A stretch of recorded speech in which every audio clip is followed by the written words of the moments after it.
ॐ नमो भगवते वासुदेवाय।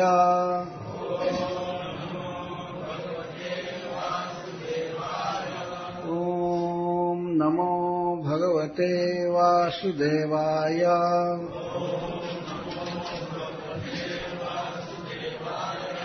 ॐ नमो भगवते वासुदेवाय।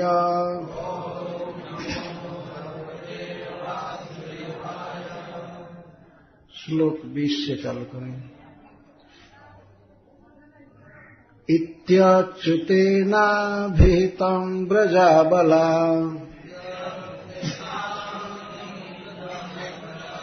मत्वा विवस्त्राप्लवनं व्रतच्युतिम् तत्पूर्तिकामास्तदशेषकर्मणाम् साक्षात्कृतं नेमुरवाद्य मृगयतः।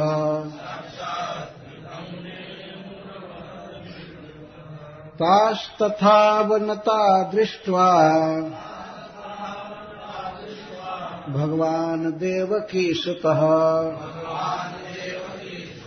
वांसांसि ताभ्यप्रायच्छत् करुणास्तेन तोषितः। दृढम् प्रलब्धास्त्रपया च हापितः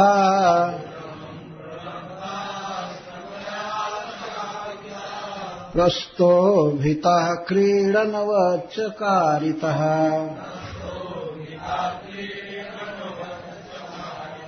वस्त्राणि चैवापहृतानि यथाप्यमुम् तानाभ्यसूयन् प्रियसङ्गनिर्वृतः।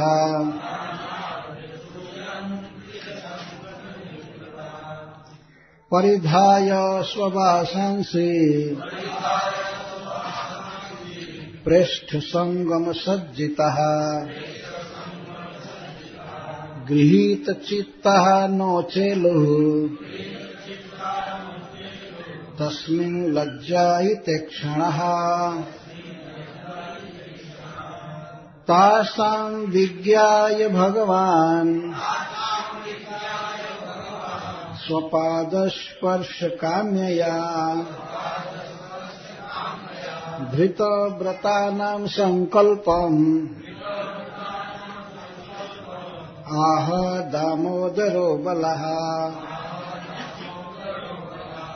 संकल्पो विदितः साध्यो भवति न मदर्शनम् मयानुमोदितः सोऽसौ सत्यो भवितुमर्हति। न मय्यावेशितधियाम् कामः कामाय कल्पते भर्जिता क्वथिता धानः प्रायो बीजाय नेशते।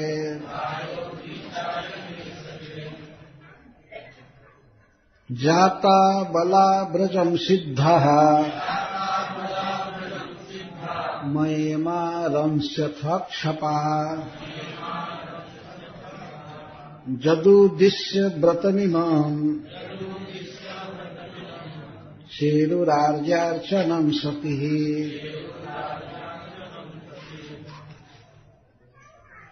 श्रीशुक उवाच इत्यादिष्टा भगवता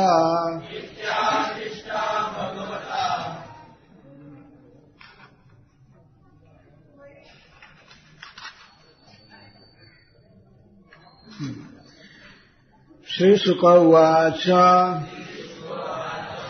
इत्यादिष्टा भगवता लब्धकामः कुमारिकः ध्यायन्तस्तत्पदाम्भोजम् कृच्छ्रा निर्विशुर्व्रजम्।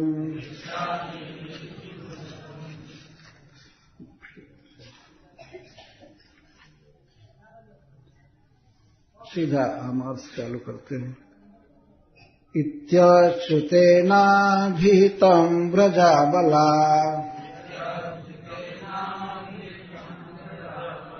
मत्वा विवस्त्रा प्लवनं व्रतच्युतिम् तत्पूर्तिकामास्तदशेषकर्मणाम्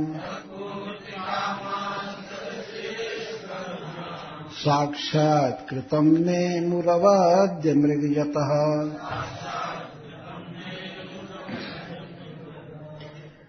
व्रजाबलः इति दोषत्वेन अच्युतेन अभिहितं कथितं विवस्त्राप्लवनं विवसन स्नानं व्रतच्युतिं व्रतस्य च्युति हेतुं मत्वा तत्पूर्तिकामः तस्य व्रतस्य पूर्तिकामः ताः तस्य तद अशेष कर्मणां तासाम् अन्येषाम् अशेष कर्मणां च साक्षात्कृतं साक्षात् साध्य फल स्वरूपं साक्षात्कर्तारं तम नेमु जतः अच्युताद एव अवद्य मार्जनाय नियता अवद्य मृक सर्वदोष निवृत्ति भवति।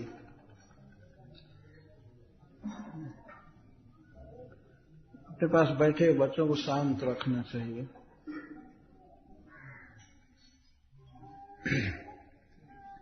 अच्युतेन इति कदाचित् कथंचिदपि तद्वाक्यस्य सदर्थाच्युतिर्नास्ति इति तासाम अभिप्राय। भगवान श्री कृष्ण को अच्युत कहते हैं। तो श्री सुखदेव जी महाराज परीक्षित की सभा में श्रीमद् भागवतम कह रहे हैं, तो भगवान के वाक्य को सुनकर जब श्री गोपियों ने एक मन से भगवान को समर्पण किया और श्री कृष्ण के कहने पर जब वे हाथ जोड़ ली, हाथ जोड़कर अपने सिर पर रखे, ऐसे मूर्धनी सिर पर अंजलि बांध कर रखें और समस्त कर्मों के फलस्वरूप श्री कृष्ण को ही प्रणाम किया, क्योंकि श्री कृष्ण को प्रणाम करने से या उनका नाम लेने से किसी भी प्रकार से संपर्क में आने पर श्री कृष्ण सबके सब प्रकार के दोषों का हरण कर लेते हैं, मार्जन कर लेते हैं। अवद्य मृग, अवद्य का अर्थ है दोष,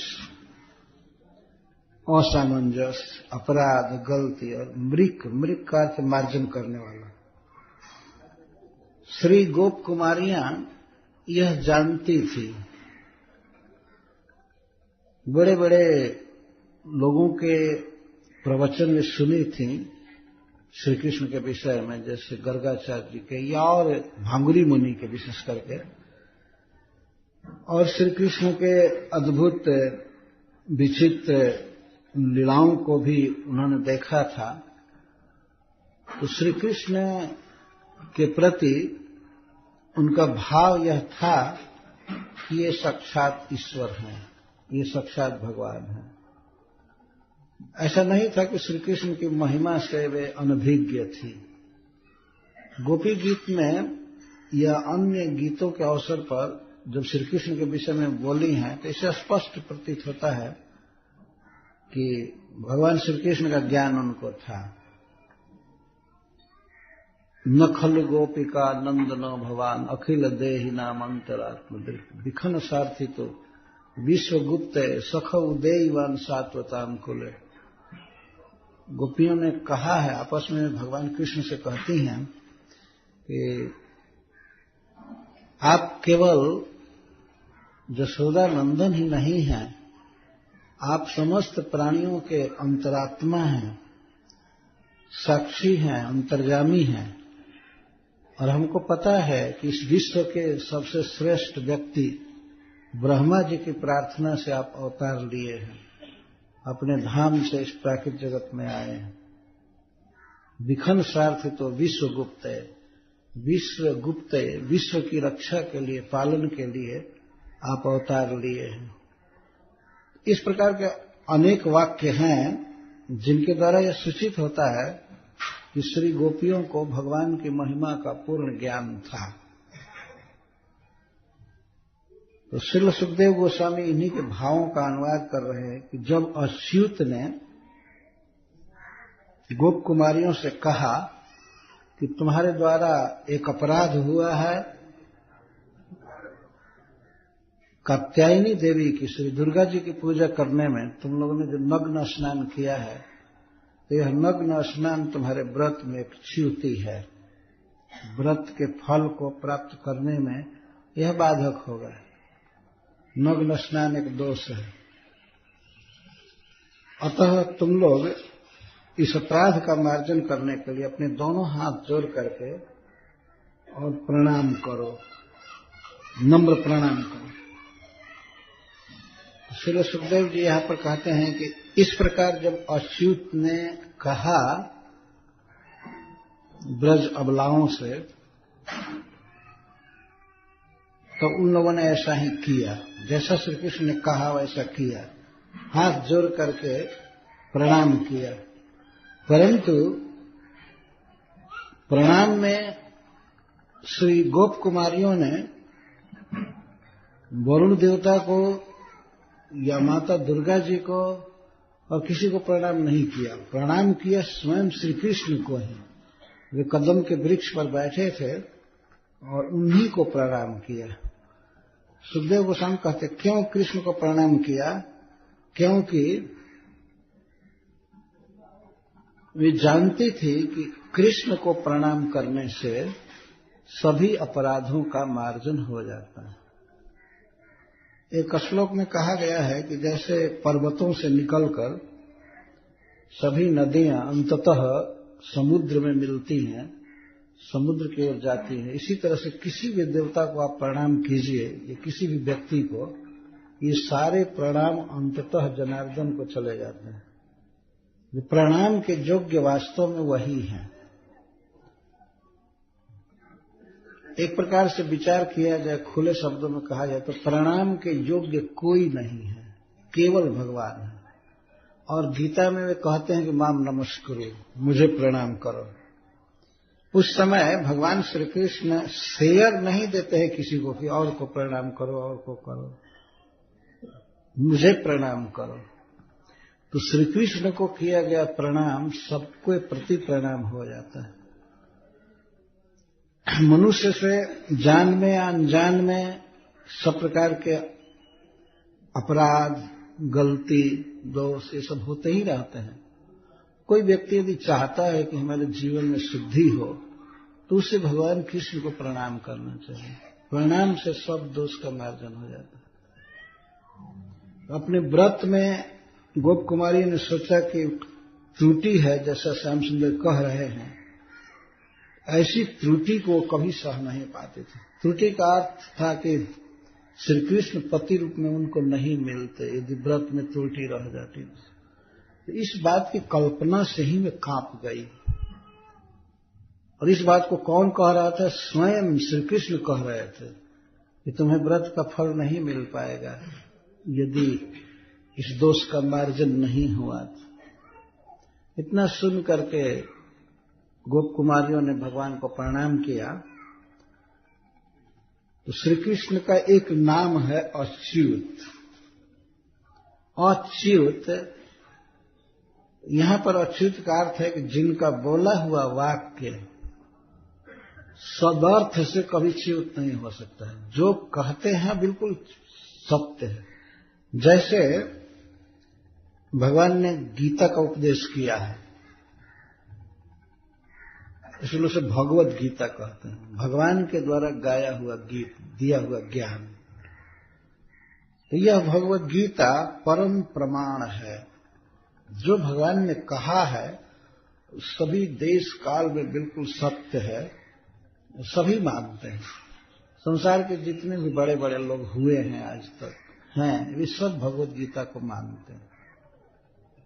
एक बार श्रील प्रभुपाद हमारे गुरु महाराज प्रवचन कर रहे थे एक जगह, यह हैदराबाद की बात है, प्रवचन कर रहे थे। प्रवचन करते समय अपने बातों का अनुमोदन करने के लिए, सपोर्ट करने के लिए वे गीता के श्लोक बोल रहे थे। तो एक व्यक्ति कथा के बाद, प्रवचन के बाद खड़ा होकर के पूछा, आप बार बार गीता से क्या उदाहरण दे रहे हैं? इंग्लिश में पूछ रहा था, प्रभुपाद जी इंग्लिश में ही प्रवचन किए, आप गीता से क्यों इतना उदाहरण देते हैं? तो श्रील प्रभुपाद ने कहा, तो तुम्हारा क्या विचार है, किससे उदाहरण दें? न्यूज़पेपर से? ऐसे भी कहे, न्यूज़पेपर से उदाहरण दूं?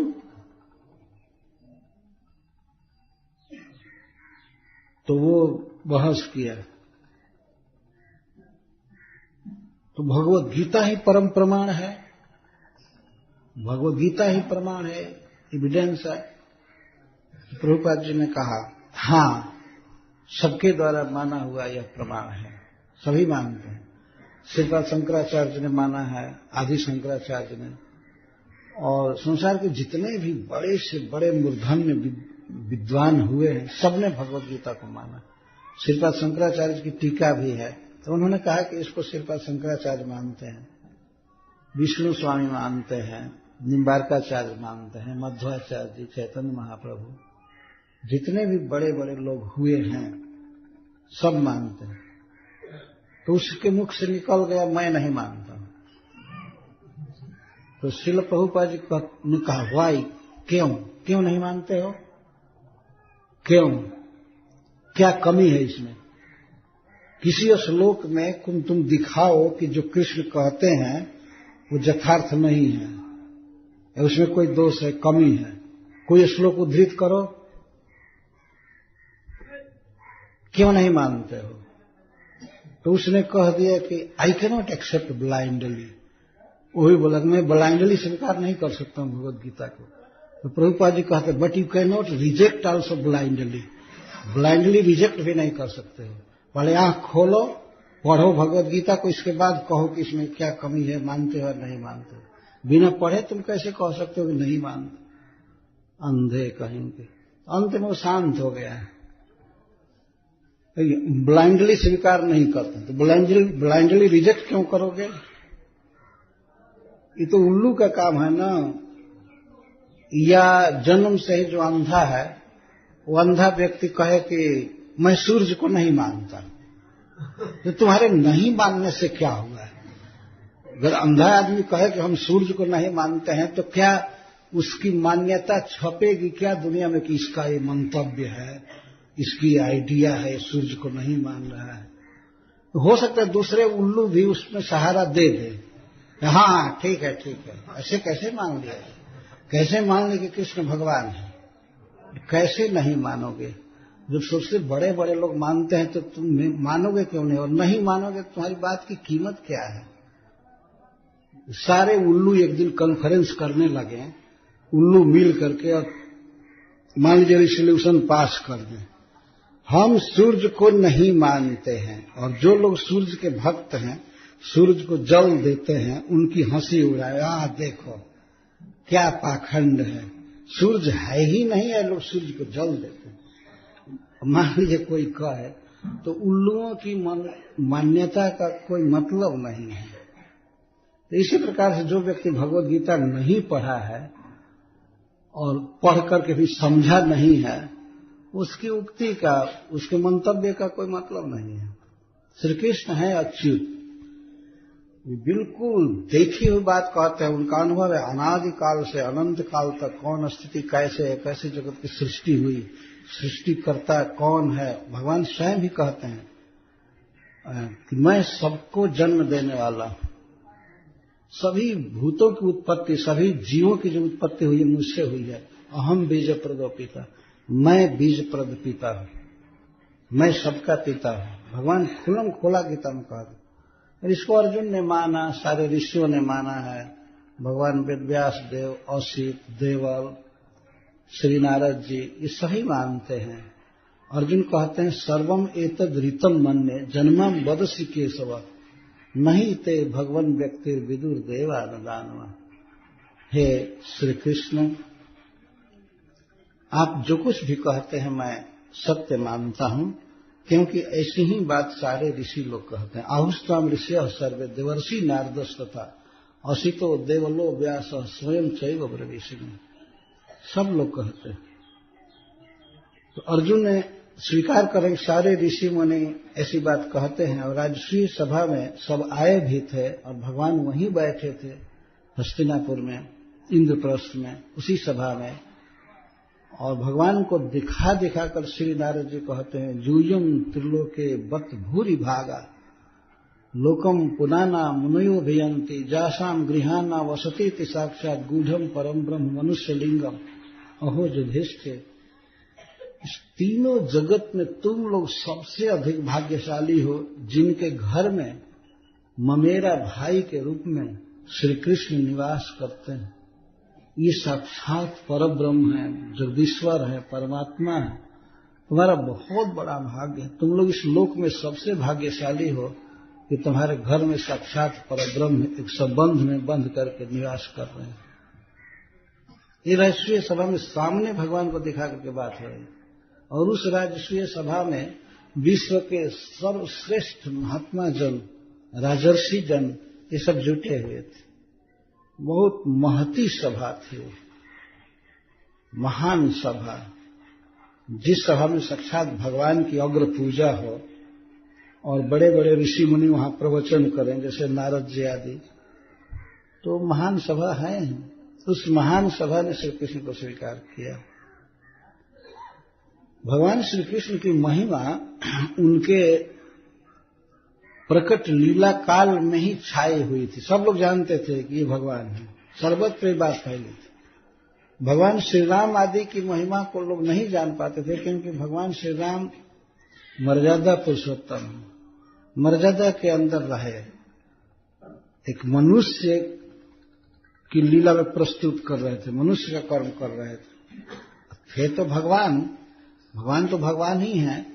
उन्होंने समुद्र बंधन किया, सेतु बांधा, तो इसे पता चल गया ना कि ये तो साक्षात भगवान है। रावण का वध किया और सब किया। उन लीलाओं से प्रकट होता था कि ये साक्षात ईश्वर हैं, साक्षात भगवान है।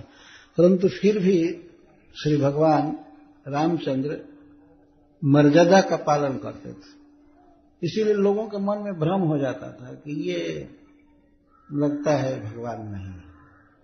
और तो और शिव जी की पत्नी को मिसअंडरस्टैंडिंग, भूल हो गई उनको। शिव जी के साथ जा रही थी कथा सुनकर के मलय पर्वत से, उसमें अवतार हुआ था।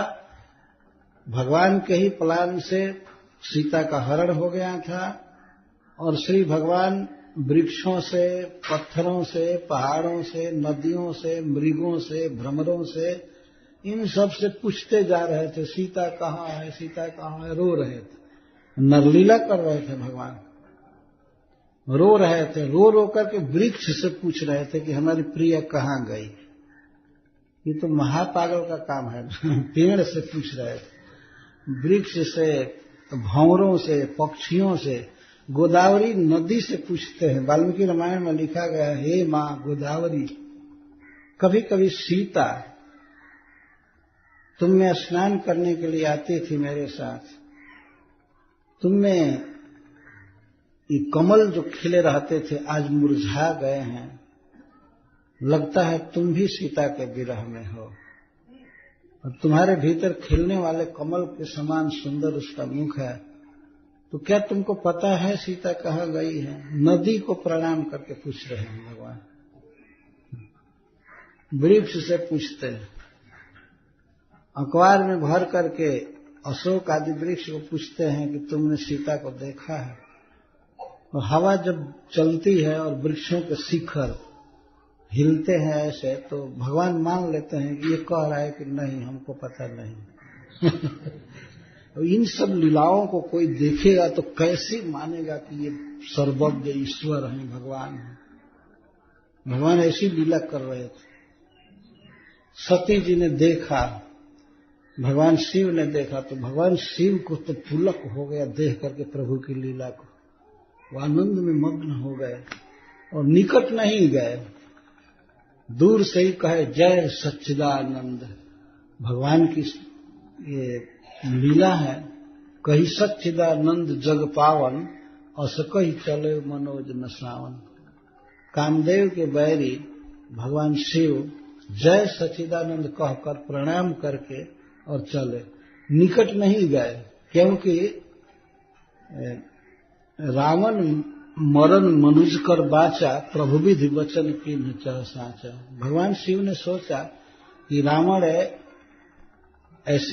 ऐसा वर मांगा है ब्रह्मा जी से कि मेरी मृत्यु मनुष्य के हाथ से हो, तो प्रभु विधि वचन कीन्ह चाह साचा। भगवान श्री राम ब्रह्मा जी के वचन को सत्य करना चाहते थे, इसलिए अपने को मनुष्य के रूप में ही दिखा रहे थे। हैं साक्षात ईश्वर, लेकिन लीला ऐसी कर रहे थे कि दुनिया ये समझे, रावण ये समझे कि ये मनुष्य है। और वास्तव में उसने सीता जी का हरण किया था टेस्ट के लिए, ये टेस्ट करे कि ये केवल एक क्षत्रिय है, राजा का लड़का है या भगवान है। यदि ये जान जाएगा, अगर ये भगवान होगा तो सीता के विरह में उसकी खोज नहीं करेगा, जान जाएगा कि हमने हरण किया। और यदि यह सचमुच के राजपूत ही होगा, क्षत्रिय होगा, तो इसके साथ मैं युद्ध करूंगा और इसकी स्त्री को ऐसे ही हर कर ले जाऊंगा और जैसे भी हो इसके साथ युद्ध करूंगा। तो टेस्ट करना चाहा मूर्ख रावण। तो भगवान तो पहले से प्लान कर लिए कि तुम पावक मह करहु निवासा, जब लोग करो निशाचर नाश। कि प्रिय सीते तुम अग्नि में निवास करो जब तक मैं राक्षसों को दुनिया से साफ नहीं कर देता। उनको राक्षसों का वध करना था, एक बहाना करके कि सीता का हरण किया इन लोगों ने। भगवान जो चाहते थे वही हुआ। रावण ये समझा कि ये मनुष्य है, सीता का हरण करके ले गया और सीता के विरह में भगवान रोए। जो भी हुआ, भगवान अपने को स्वयं ही चाहते थे कि लोग हमको मनुष्य समझें, विशेष करके रावण इस बात को सत्य करना चाहते थे भगवान। तो भगवान की इच्छा के विपरीत शिव जी कैसे कर सकते थे? जब भगवान चाहते हैं कि हमको कोई भगवान न समझे, हमको मनुष्य के रूप में प्रचार हो कि मनुष्य है, तो भगवान शिव नहीं गए निकट। क्योंकि शिव जी अगर चले गए होते भगवान राम के पास, तो उसी दिन दुनिया के सारे न्यूज़पेपर और टीवी में दिखाया जाता कि ये भगवान है, क्योंकि शिव जी दर्शन करने गए थे, है ना। बात फैल जाती उसी दिन कि शिव जी जो विश्वनाथ हैं, विश्व के ईश्वर हैं, वे जब दर्शन करने गए हैं, तो ये मनुष्य कैसे हो सकता है? क्या शिव जी किसी मनुष्य का दर्शन करने जाएंगे? निश्चित भगवान विष्णु हैं, परब्रह्म हैं। ये सोच करके भगवान शिव निकट नहीं गए, चले जा रहे थे। भगवान की इस दिव्य लीला और छवि को देख करके उनको पुलक हो रहा था, वाणी गदगद हो रही थी। जब राम राम बोल रहे थे तो गला गदगद हो रहा था। चले जात शिव सती समेता, पुण्य पुण्य पुलकित कृपा निकेता। कृपा के समुद्र श्री शिव जी पुलकित हो रहे थे और सती जी बार बार शिव जी की इस दुर्दशा को देख रही थी। उसके अपने समझ से शिव जी पागल हो गए, क्या हो गया, माथा खराब हो गया कि आज राजकुमार को नमस्कार कर रहे हैं, जो अपनी पत्नी के विरह में ऐसी व्याकुल पूछ रहा है, घूम रहा है, उसको प्रणाम करना। शिव जी के दिमाग में क्या हो गया?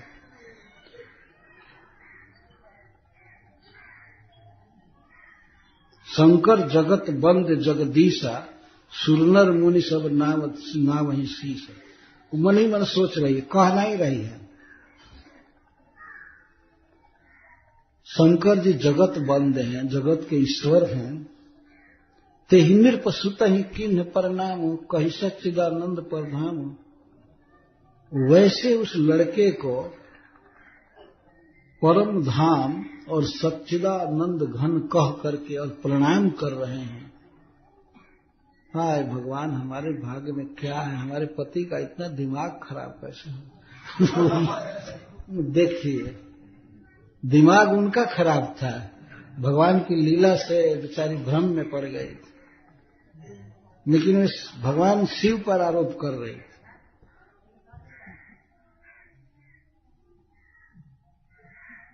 किसी के चेहरे से पता चल जाता है कि उसके मन में क्या द्वंद्व चल रहा है।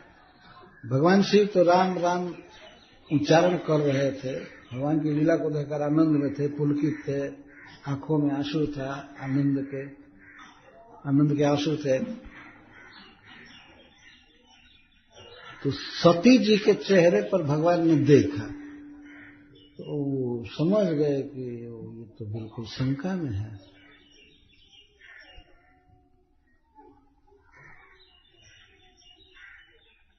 तो भगवान शिव कहते हैं अद्भुत भाषा में, सुनहु सती तव नारी स्वभाव संशय असन धरिए उर्काम। तो भगवान ने कहा, सती,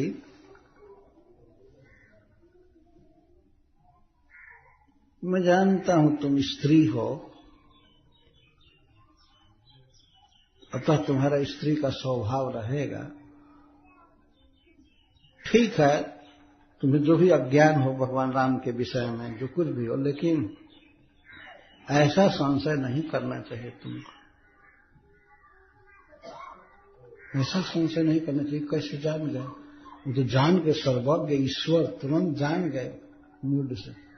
ऐसा संशय मत करो। अभी अभी कुंभज ऋषि ने, अगस्त जी ने जो हमको कथा सुनाई जिनकी, और हमने भक्ति रस का वर्णन किया, वही हमारे इष्ट देव हैं। श्री राम महाराज दशरथ के पुत्र, पृथ्वी का भार दूर करने के लिए अवतार लिए हैं, वो लीला कर रहे हैं। ये कोई मनुष्य नहीं है, साक्षात परब्रह्म है, परमात्मा है। इनको मैं प्रणाम किया हूं। तुम इस प्रकार के दुर्भिसंधि, इस प्रकार की कुशंका मत करो कि मैंने मनुष्य को प्रणाम किया, ये किया होगा। बार बार समझा रहे थे और रास्ते में चले जा रहे थे। नंदीश्वर जिस पर चढ़े हुए दोनों जा रहे थे।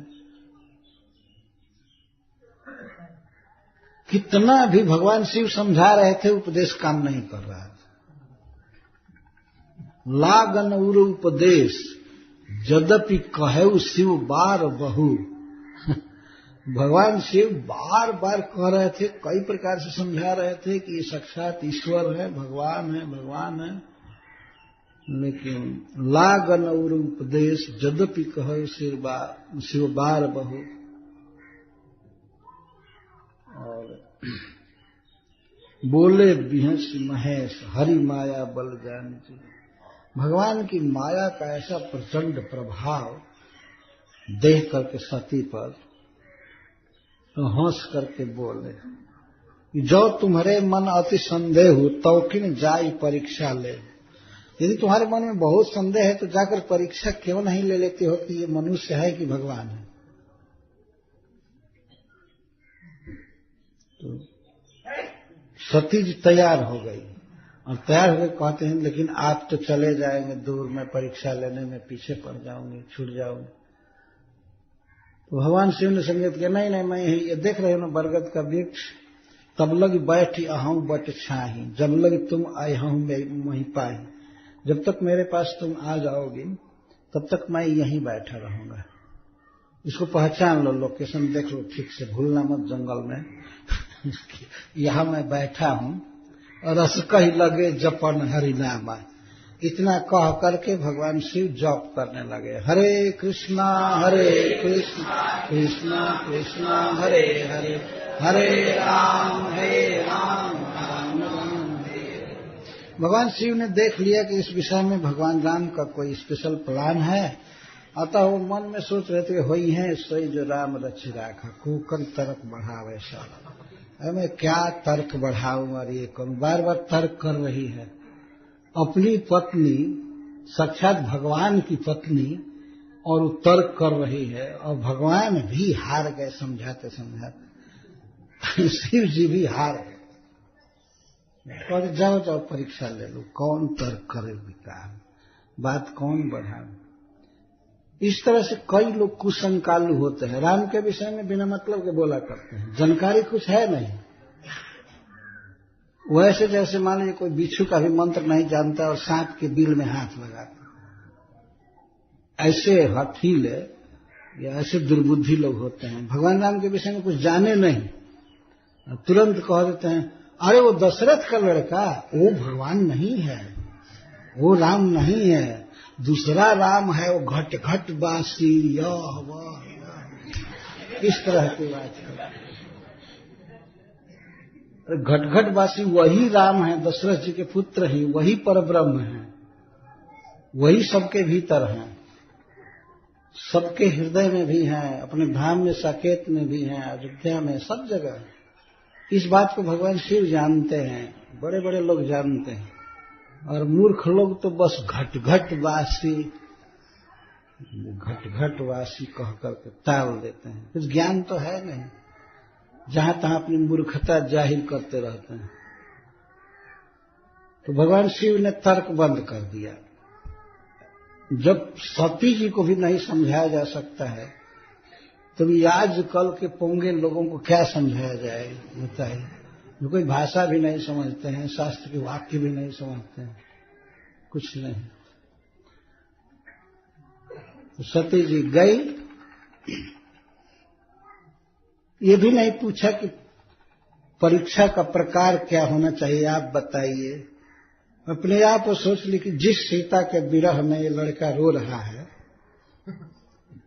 तो उसी सीता का रूप बना करके मैं रास्ते में मिलूंगी तो अपने आप पोल खुल जाएगा। वो हमको देखते ही कहेगा आ मेरी प्रिय सीते, मैं तुमको बहुत देर से खोज रहा था, मिल गई, बहुत बड़ा भाग्य, कहाँ चली गई थी।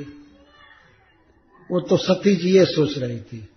तो सती जी सीता बन गई, मेकअप कर लिया तुरंत, तो वैसे ही सुंदरी हैं ही, तो तुरंत मेकअप कर लिए, सीता जी के रूप में मेकअप कर ली, अपने को सजा ली। वो नहीं जानती थी कि अनंत ज्ञान के अथाह समुद्र हैं श्री राम, सर्वज्ञ हैं, भूतकाल वर्तमान और भविष्य सब कुछ जानते हैं, सबके हृदय में है, रियल वही घट घट वासी ये बात है। तो गई, खूब गुमान में सोती थी कि ये लड़का निश्चित गुमराह होगा, इतना रो रहा है अपनी प्रिया के लिए, तो प्रिया का वेश देखकर, सीता का वेश देखकर तो ये समझ जाएगा कि यही सीता है। पुनि पुनि हृदय विचार करी, धरि सीता कर रूप, आगे हुई चली पंथ ते ही जही आवत सुरभूत। जिस रास्ते से भगवान श्री राम सीता को खोजते हुए आ रहे थे, झाड़ी में, जंगल में, कंदरा में, इधर उधर, लक्ष्मण जी समझाते थे उनको, उसी रास्ते पर सीता का वेश बना करके सती जी आने लगे। लक्ष्मण जी ने देखा, लक्ष्मण जी तुरंत समझ गए, लक्ष्मण जी समझ गए कि ये तो सती जी हैं, आज सीता बनकर आ रहे हैं। ये तो माता जगदम्बा कात्यायनी है, दुर्गा जी हैं, जो कि आज शिव जी की पत्नी है, सीता बन करके आ रहे हैं। लेकिन कहे न सकत कछुअति गंभीरा, प्रभु प्रभाव जानत मति धीरा। लक्ष्मण जी भगवान का प्रभाव जानते थे, उन्होंने सोचा इनको जो करना होगा करेंगे, हम क्यों बोले। वो कहे भी नहीं कि ये सीता है, ये सती है। ये तो कोई आदमी चकित होकर कहता ना कि अरे ये पार्वती जी सीता बनकर क्यों आ रही है। लक्ष्मण जी कुछ नहीं बोले, भगवान का प्रभाव जानते थे, ये जो करेंगे उचित करेंगे, हम क्यों इनको कहें, सिखाएं। और भगवान श्री राम आगे थे ही, आगे होकर के भगवान श्री राम ने प्रणाम किया, हे जगदम्बे, हे जगत जननी, आपको नमस्कार है। मैं महाराज दशरथ का पुत्र हूं, मैं अयोध्या से आया हूं, आपके चरणों में प्रणाम कर रहा हूं। पितु समेत तल्ली निज नाम, प्रणाम किया और पिता का नाम लिया। और एक और बेढंगा प्रश्न कर दिए भगवान। पूछे बहुरी कहाँ वृष केतु, विपिन अकेली फिरहु के ही हेतु। ये प्रश्न तो और चकित कर दिया। मैं पूछा कि अरे भगवान शिव कहाँ हैं, भगवान शंकर कहाँ हैं? जब भी आप चलती हैं तो उनके साथ चलती हैं, आज अकेली कैसे जंगल घूमने लगी? विपिन अकेली फिरहु के ही है, तो इस विपिन में जंगल में अकेले कैसे घूम रही हैं? एक आश्चर्य की बात है। जो पत्नी अब हमेशा पति के साथ घूमी थी, आज अकेले वो भी जंगल में घूमे, तो सोचने की बात है ना। अब इतना सुनना था कि सती जी तो पूरा समझ गई कि कौन है। तो इसके बाद अब सुख में डूब गए कि हमने भगवान शिव का अपमान किया, उनकी बात नहीं माना। तो साक्षात परब्रह्म है, सर्वज्ञ ईश्वर है। अब वो क्या बतावें कि शिव जी कहाँ हैं और क्या है। कहा होगा कि प्रभु जी वहीं बैठे हैं बरगद के नीचे, कहा होगा जो भी है। और वो महामंत्र का जप कर रहे हैं। कह तो दिया या अवाक हो गई। भगवान श्री राम ऐसे फिर चल दी तो तुरंत ही वो देखती है कि सीता जी का हरण हुआ ही नहीं है। सती जी देखते हैं कि भगवान राम, लक्ष्मण जी और सीता बीच में तीनों जा रहे हैं। जिधर देखती है उधर सीता, जिधर देखती है उधर सीता। सीता का हरण हुआ ही नहीं है। इस प्रकार से देखने लगी। अंत में आंख बंद करके बैठ गई रास्ते में। चक्कर आने लगा। चक्कर वो तो दूसरे प्रकार का चक्कर। बैठ गई। इसके बाद आंख खोली तो कोई नहीं था, वही भगवान रोते हुए सीता की खोज करते जा रहे थे। पहले तो उसने देखा कि सारे देवता राम की सेवा कर रहे हैं और कई दुर्गा सती आदि भी सीता की सेवा कर रहे हैं, जय जयकार कर रहे हैं। सब कुछ देखा, उनका ऐश्वर्य, उनका ईश्वर रूप। अंत में अब चली अपने पति के पास। पूरे रास्ते प्लान करती जा रही कि क्या कहूंगी, पूछेंगे कि क्या परीक्षा लिया तो क्या कहूंगी। तो भगवान शिव भी तो बड़े विनोदी हैं। गई समीप महेश तब हंसी पूछी कुशला। भगवान शिव हंस करके पूछे, लीन परीक्षा कवन विधि, कहूं सत्य सब बात। भगवान बोले कि अच्छा, हंस करके बोले कि अच्छा परीक्षा की विधि क्या थी तुम्हारी, किस विधि से परीक्षा लिया। और दो शर्त लगा दिया कि पूरी बात बताओ और सत्य बताओ, कुछ छोड़ना निकालना मत, जोड़ना मत। सही सही बात बताओ कि किस तरह से परीक्षा लिया, कहूं सत्य सब बात। तो सती जी क्या कहती हैं, कछ न परीक्षा लीन गोसाई, किन प्रणाम तुम्हारे ही नाई। तुम जो कहा सो मृषा में हुई, कोई परीक्षा नहीं ली। असल में ऐसा हुआ ना, मैंने सोचा एक तो आप उपदेश कर रहे हैं, पति हैं, आप ईश्वर हैं। रास्ते में जा रही थी तो मेरा मन बदल गया। देखिए झूठ बोल रही, मेरा मन बदल गया। मैंने सोचा कि जब आप कह रहे हैं तो ईश्वर हैं ही, अतः मैं जा करके राम को प्रणाम किए। किन प्रणाम तुम्हारे ही नहीं, जैसे आप प्रणाम करते हैं ना या किए थे ना, वैसे मैं भी जाकर के प्रणाम किया। और ये भी कहते कि आप जो कह रहे हैं वो मिथ्या नहीं है, सत्य है, एकदम वो भगवान है, परब्रह्म है। कोई परीक्षा नहीं ली। परीक्षा क्यों लूंगी? अरे उस समय तर्क कर रही थी लेकिन परीक्षा नहीं ली। आप जैसे प्रणाम किए थे ना वैसे ही की। आखिर में आपकी पत्नी होना तो क्यों परीक्षा ली? बाप देखिए, झूठ बोलने में स्त्रियों का नंबर आगे रहा। हाँ, कोई परीक्षा नहीं ली।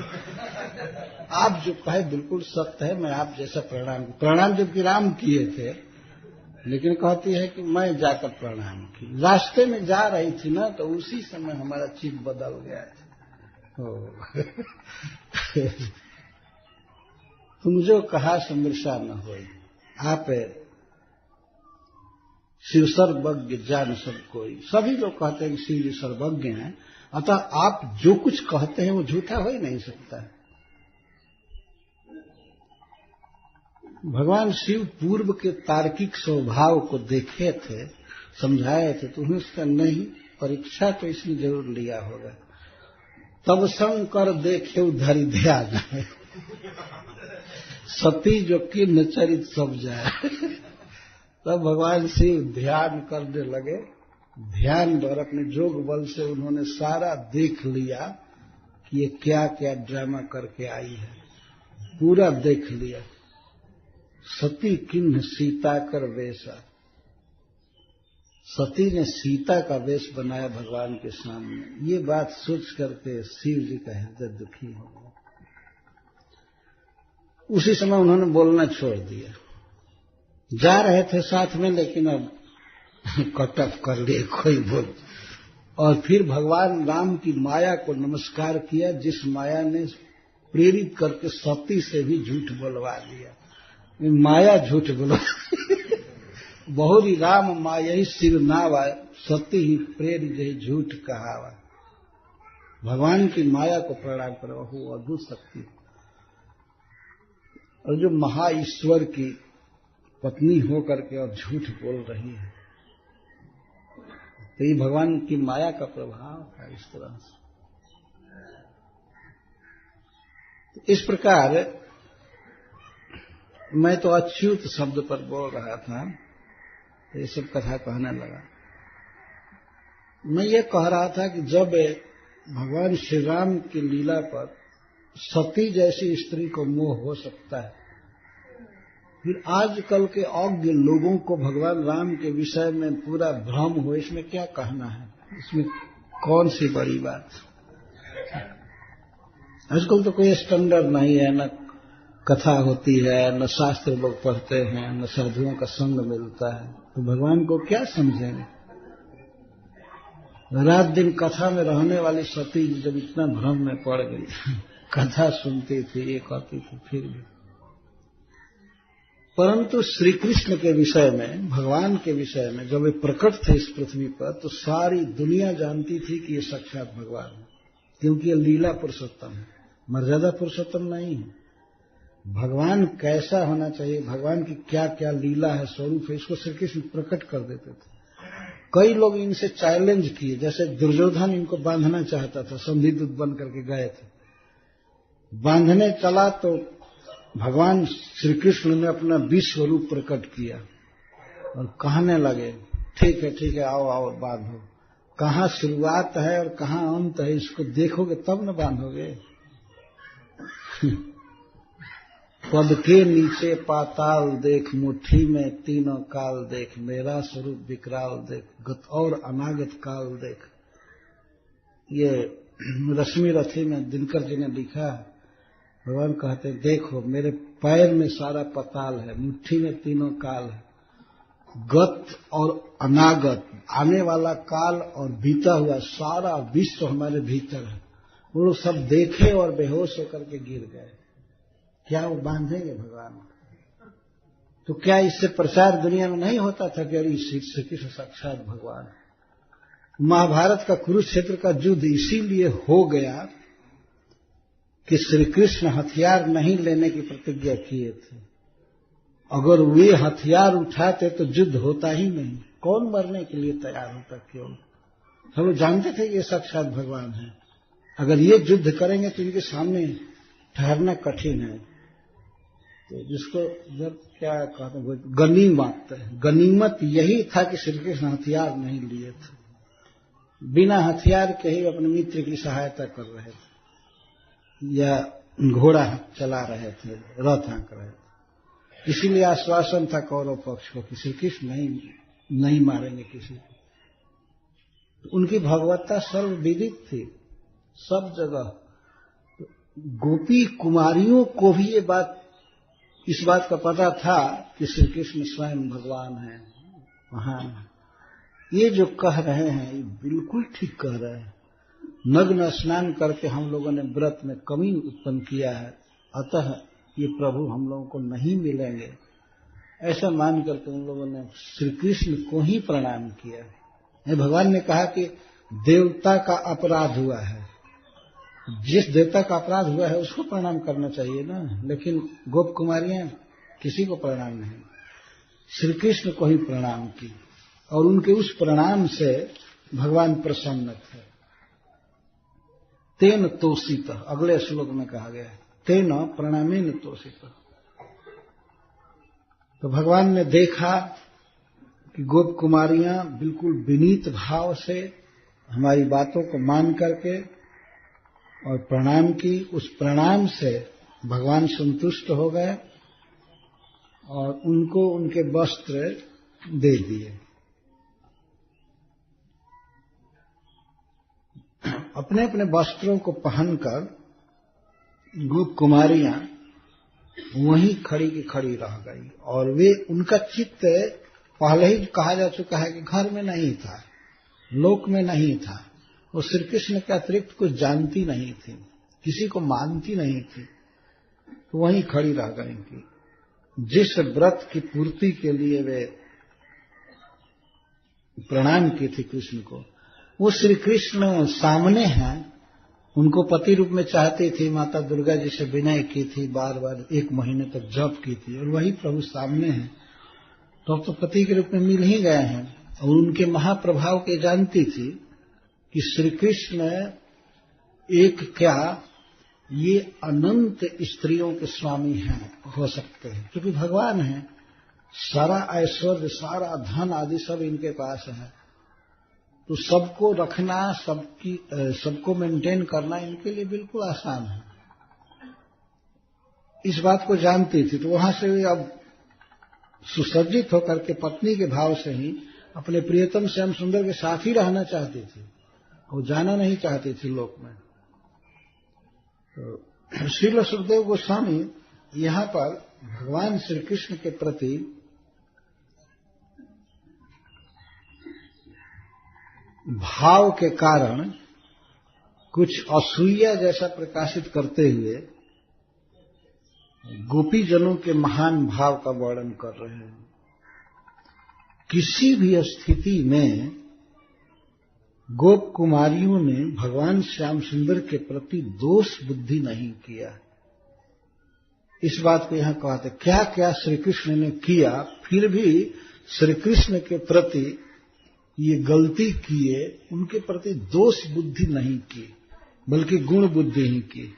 इसको एक श्लोक में सुखदेव जी कहते हैं, दृढ़ं प्रलब्धास्त्रपया चहापितः प्रस्तोभिता क्रीडनवच्चकारितः वस्त्राणि चैवापहृतान्यथाप्यमुं तानाभ्यसूयन् प्रियसंग निर्वृतः। प्रिय संग निर्वृतः, प्रियस्य तस्य संगेन संगत्या एव निर्वृतः, प्रियेण कृष्ण सह संकथन लक्षण संगेन। गोप कुमारियों को जीवन में अवसर मिला श्री कृष्ण के साथ बात करने का, तो श्री कृष्ण के पास होने से ही वो पूर्ण आनंद में मग्न थी, सुख में, प्रिय संग निर्वृतः। गोप कुमारियों के लिए यही सबसे बड़ा आनंद था कि भगवान श्री कृष्ण साथ में हैं, उनके साथ संकथन लक्षण संग मिला, अर्थात उनके साथ आधा घंटा या 15 मिनट या 1 घंटा उनके साथ रहने को मिला। यही उनके जीवन का सबसे बड़ा आनंद था, इसी परम आनंद में थी। तो अपना सौभाग्य मानती थी कि ये आए जमुना जी के तट पर, हमारे वस्त्रों को इन्होंने लिया और हमारे साथ इन्होंने बात किया, इसी से वे बहुत सुखी थी। निर्वृत्त का अर्थ सुखी। तो ताः कुमारियां कृष्ण दृढ़म अत्यर्थम, तो वे कुमारियां कृष्ण के द्वारा दृढ़म प्रलब्धा, यूयम विवस्त्रा इत्यादि न वंचिता। प्रलब्धा का अर्थ है उपहास करना, वंचित करना। भगवान ने ये कहा कि तुम लोग बिना वस्त्र के स्नान की हो, यह एक प्रकार का उपहास था, यह वंचना थी। भगवान ने उनका उपहास किया। प्रलब्धा, त्रपया चहापिता, और लज्जा से त्याजित किया। हापिता त्याजिता, यहां आकर के अपने वस्त्र ले लो। अत्रागत्य स्वबांसांसी इति आग्रहेण त्याजिता। जब श्री कृष्ण ने ये कहा कि यहां आकर के वस्त्र लो, जब जल में स्नान कर रही थी, तो उन्होंने उनकी लज्जा का त्याग करवा दिया, उपहास किया, वंचित किया और लज्जा छुड़ा दिया। प्रस्तोभिता, और कह सत्यम ब्रुवाणी नो नर्म, मैं मजाक नहीं कर रहा हूं, मैं सत्य बोल रहा हूं। इसमें उपहास है। उपहासिता, प्रस्तोभिता, प्रस्तोभ का अर्थ है उपहास। एक प्रकार से उन्होंने गोप कुमारियों की हंसी उड़ाया, उनकी लज्जा छुड़ाया, उन्हें वंचित किया। क्रीडनवच्च कारिता, और क्रीड़ा के उपकरण कठपुतली की तरह उनको नचा दिया। जब वो आ गई जल से बाहर, तो उस समय कहते हैं कि हाथ जोड़ो और अंजलि बांध करके सिर पर रख करके देवता को नमस्कार करो।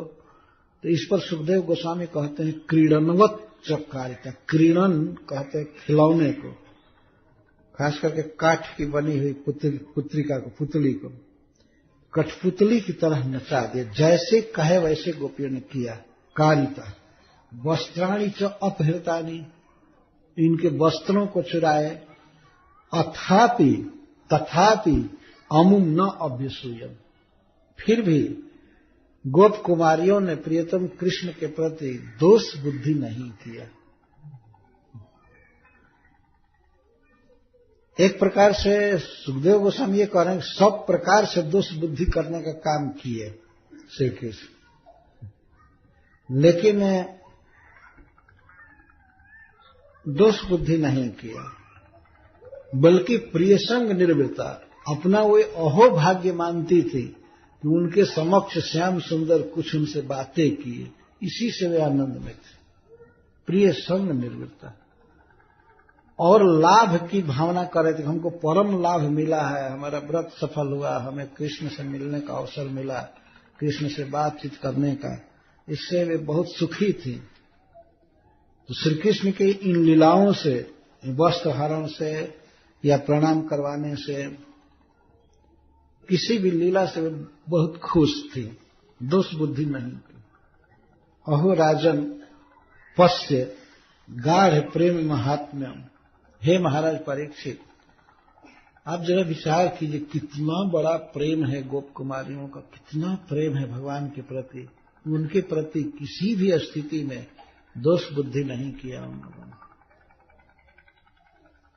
गोपियों ने दोष बुद्धि नहीं किया, सुखदेव गोस्वामी ने दोष बुद्धि नहीं किया, भगवान वेदव्यास देव ने दोष बुद्धि नहीं किया। और आजकल के मूर्ख लोग दोष बुद्धि करते हैं, कृष्ण क्यों वस्त्र हरण किए? जाकर पूछो कृष्ण से ना, ये सुखदेव गोस्वामी से पूछो, इनको कहना चाहिए मूर्ख कहेंगे। क्यों हरण किए तो इसको सुनने का प्रयास करना चाहिए ना, क्यों हरण किए। आजकल कृष्ण की इस लीला पर बहुत आक्षेप कर देते हैं कुछ लोग, कृष्ण ऐसे किए, कृष्ण वैसे किए, कृष्ण ऐसे किए। एक बार हमसे ट्रेन में एक व्यक्ति बहस करने लगा, हम कृष्ण को कैसे भगवान माने, नहाती हुई स्त्रियों का वस्त्र ले जाना, चुरा लेना, यही भगवान का काम है। तो मैं कहा कि वो वस्त्र चुरावे या वस्त्र दे, किसी भी हालत में वो भगवान है।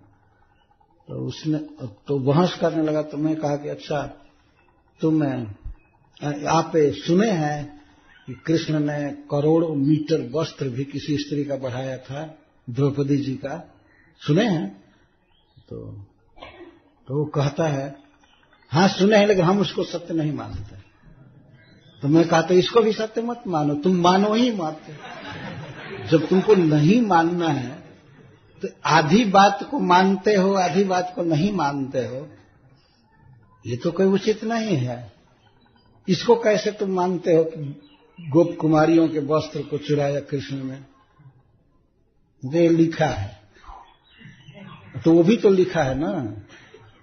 कौरवों की सभा में द्रौपदी जी को नग्न करने का प्रयास किया जा रहा था और 10,000 हाथी का बल रखने वाला दुशासन साड़ी खींच रहा है। वो गाज फेंक करके गिर गया, लेकिन साड़ी का ओढ़ छोड़ नहीं मिला। तो वो भी श्री कृष्ण ने किया है ना। तो वही व्यक्ति जो करोड़ों मीटर वस्त्र बढ़ा दिया बिना कारखाना के किसी भी तरह, उसको क्या वस्त्र की जरूरत थी? वो चुराया है। ये विचार क्यों नहीं करते? तो कहा नहीं, मैं इसको नहीं मानता। तुमने कहा तो मैं तुमको नहीं मानता हूं, तुम चुपचाप बकवास बंद करो। नहीं मानता। तो श्रीपाद शंकराचार्य ने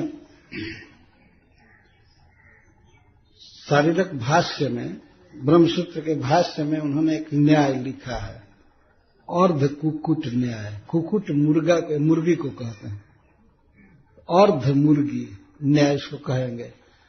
एक व्यक्ति के पास एक मुर्गी थी, शंकराचार्य जी लिखते हैं, तो वो मुर्गी अंडा देती थी, तो अंडा बेचता था, कभी कभी पाता खाता भी था। एक दिन उसके मन में ये बात आई कि मुर्गी का पिछला हिस्सा जहां से अंडा देती है ये बहुत उपादेय है, उपादेय लाभकारी है, लेकिन अगला जो हिस्सा है गला मुंह, ये बड़ा खर्चीला है, इसको खिलाना पड़ता है, मुर्गी को खिलाना पड़ता है। इसलिए एक काम करना चाहिए कि इसका अगला हिस्सा काट देना चाहिए, पिछला रहने देना चाहिए, जिससे अंडा मिलता रहेगा। तो मूर्खतावश चाकू से मुर्गी का गला रेत दिया। तो जिस दिन गला कटा उसी दिन अब अंडा आना भी बंद हो गया। तो श्रीपाद शंकराचार्य जी कहते हैं कि इस तरह से शास्त्रों के एक अंश को कोई मानता है और दूसरे को नहीं मानता है, तो वह अर्ध कुकुट न्याय से, अर्ध मुर्गी न्याय से वो अर्थ की प्राप्ति नहीं कर सकता है। यद्यपि अर्थ अंडा नहीं है, लेकिन फिर भी अगर मुर्गी का अगला हिस्सा काट दिया जाए तो अंडा कैसे मिलेगा? जिस ग्रंथ में लिखा गया है कि श्री कृष्ण ने गोपियों के चीर चुराया, उसी ग्रंथ में लिखा गया है कि उन्होंने द्रौपदी का चीर बढ़ाया। दोनों को मानना पड़ेगा ना, नहीं तो अर्ध कुकुट जैसा ऐसा मिथ्या ज्ञान ये उचित नहीं है। जिस ग्रंथ में भगवान को साक्षात भगवान के रूप में कहा गया है और उसी ग्रंथ में उनकी नर लीला का वर्णन, तो दोनों की संगति है ना। भगवान नर लीला कर रहे हैं, भगवान मनुष्य नाट्य प्रस्तुत कर रहे हैं, ये मानना पड़ेगा। इस प्रकार श्री कृष्ण ने गोप कुमारियों के वस्त्र को चुराए और बहुत वंचित किए, बहुत वंचित का अर्थ है धोखे की बात करना, वंचिता, और इसके साथ साथ उनकी लज्जा छुड़ाए, उनका उपहास किए कि मैं सत्य बोल रहा हूं, मजाक नहीं कर रहा हूं, और यहां तक कि कठपुतली की तरह नचा दी। जब अपने हाथों को नीचे करके और आ रहे थे तो उन्होंने कहा नहीं, हाथ जोड़ करके अंजलि पर, मूर्धना पर, सिर पर रखो और देवता से क्षमा मांगो, तब तुम्हारे व्रत की कमी पूरी खत्म होगी। तो इसको कहते हैं क्रीड़नवच्च कारिता, कठपुतली की तरह नचा दिए। जो कहा श्री कृष्ण ने वही की गोप कुमारियों ने, लेकिन फिर भी कभी भी दोष बुद्धि नहीं की। न अभ्यसूयम, असूया नहीं हुई। असूया का अर्थ है दोष निकालना, किसी में दोष निकालना। अत्रि ऋषि की पत्नी का नाम था अनुसूया, किसी ने दोष नहीं कभी निकाली, किसी की निंदा नहीं की, अनुसूया। तो गोपियों ने श्री कृष्ण में कोई दोष नहीं देखा, बल्कि गुण देखा कि हमारा अहो भाग्य है कि प्रियतम हमारे पास आए, हमसे बात किए। अहो राजन पश्य गाढ़ प्रेम महात्म्यम। महाराज परीक्षित से सुखदेव गोस्वामी ये कथा कह रहे हैं कि महाराज जरा विचार कीजिए कितना प्रेम है। इतना नचा दिए जाने के बाद भी श्री कृष्ण के प्रति दोष बुद्धि नहीं हुई। श्री कृष्ण से मोहनत्वम इति वदन। और ये जरा विचार कीजिए कृष्ण में कितना आकर्षण है, कितनी मोहन शक्ति है। क्रीडनम क्रीडोपकरणम जंत्र पुत्रिकादि जतः प्रियस्य तस्य संगेन संगत्या एवं निर्वृत्ता यद्वा प्रिय संगेन निर्वृत्ताश्च बभूव। श्रील विश्वनाथ चक्रवर्ती ठाकुर लिखते हैं तिरस्कुर्वतोपि स्वप्रियस्य आनुकूल्यम। इस तरह से तिरस्कार करने पर भी श्री गोप कुमारियां अपने प्रियतम श्री कृष्ण के प्रति अनुकूल ही कर रही थी, अनुकूल ही बनी रही। ताभि कृतम अन्य दुष्करत्वा विस्मयेन अभिनंदती। अन्य किसी के द्वारा ये दुष्कर कर्म था, कृष्ण को इस तरह से समर्पण करना, उनकी बात मान लेना किसी के लिए भी अशक्य था, लेकिन गोप कुमारियों ने इसको सत्य कर दिया, सार्थक किया। इस लीला से विस्मय हो गया सुखदेव गोस्वामी को और विस्मय पूर्वक अभिनंदन कर रहे हैं। ओहो, इतना त्याग किया कृष्ण के प्रति, इतनी प्रिय बुद्धि और कृष्ण में दोष बुद्धि नहीं। अहो, विस्मय की बात है। दृढ़म अत्यर्थम प्रलब्धा वंचिता जूयम विवस्त्रा इत्यादि न त्रपया चहापिता त्याजिता अत्रागत सौभाषंसी इति आग्रहेण प्रस्तोभिता उपहसिता सत्यम ब्रवाणी नो नर्म इत्यादि न क्रीडनम क्रीडोपकरणम जंत्र पुत्रिकादिवत कारिता कृता बद्धांजलि प्रायश्चित छलेन नाभ्यसूयन दोष दृष्टिया न अपश्यन प्रियस्य तथाकृतवक्ति अपि प्रिय के द्वारा इस प्रकार से नचाई जाने के बाद भी उनके साहचर्य से ही ये सुखी थी। प्रिय कृतम दुख प्रदानम अपि सुखत्वे नैव अनुभवन्ते इति भाव। प्रिय के द्वारा दिए हुए इस दुख को भी वो सुख ही समझ रही थी। इस प्रकार भगवान ने वस्त्र हरण किया तो परिधाय स्ववासांसी पृष्ठ संगम सज्जिता गृहीत चीता नोचेलुस तस्मिन लज्जाई तेक्षला। भगवान ने जब इनके परिधान उत्तरीय सारे वस्त्रों को दे दिया तो उसको पहन करके सज करके श्री कृष्ण पर लजीली चितवन से देखने लगे और उस स्थान से कदम वृक्ष से नो चेलु नहीं चली नहीं, एक पग भी नहीं चली, ब्रज की ओर नहीं चली, गांव की ओर घर की ओर नहीं चली। स्ववांसांसी परिधाय, इसका अर्थ है निज निज वस्त्राणि तेन परिवर्त दत्तानी अपि परिचित अन्योन्यम स्वीय वस्त्राणि। और भगवान जब वस्त्र दे रहे थे उस समय भी उन्होंने उपहास किया। उन्होंने कहा अपना अपना वस्त्र पहन करके लो। तो कोई गोप कुमारी कहती थी हमारा वस्त्र वो है, तो दूसरे का वस्त्र उठा करके श्री कृष्ण कहते थे ये है, ओ तो नहीं वो नहीं है, दूसरा है। तो भगवान उसको बदल करके तब वो देते थे। और कभी कभी क्या करते थे, कोई गोप कुमारी कहती थी ये हमारा वस्त्र है, तो दूसरा वस्त्र उठा लेते थे कृष्ण जानबूझ करके और उसको देते, ठीक ये ले लो। तो भगवान के हाथ से वस्त्र मिल रहा था तो ले लेती थी, लेकिन फिर वो कहते नहीं ये मेरा वस्त्र नहीं, अच्छा ठीक है तो उसको दे दो, फिर दूसरा देते थे। इस तरह से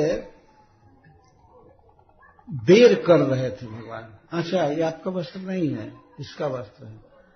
इस तरह से भूल की लीला को परिवर्तन कर करके दे रहे थे।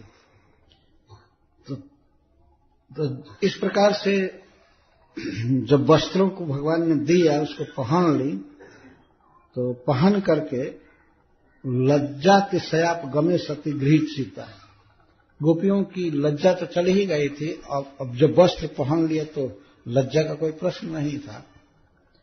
पहन करके उदित भावा हो गए। इन सब लीलाओं से, विशेष करके ये चीरहरण लीला से वे समझ गई कि प्रियतम हमें स्वीकार कर रहे हैं। ये उनको आश्वासन हो गया। यदि ऐसा नहीं होता तो आज पूर्णिमा के दिन, व्रत समाप्ति के दिन कैसे यहां आ गए। और मानती थी कि माता दुर्गा जी ने हृदय में प्रेरित किया होगा, कृपा करके आ गए।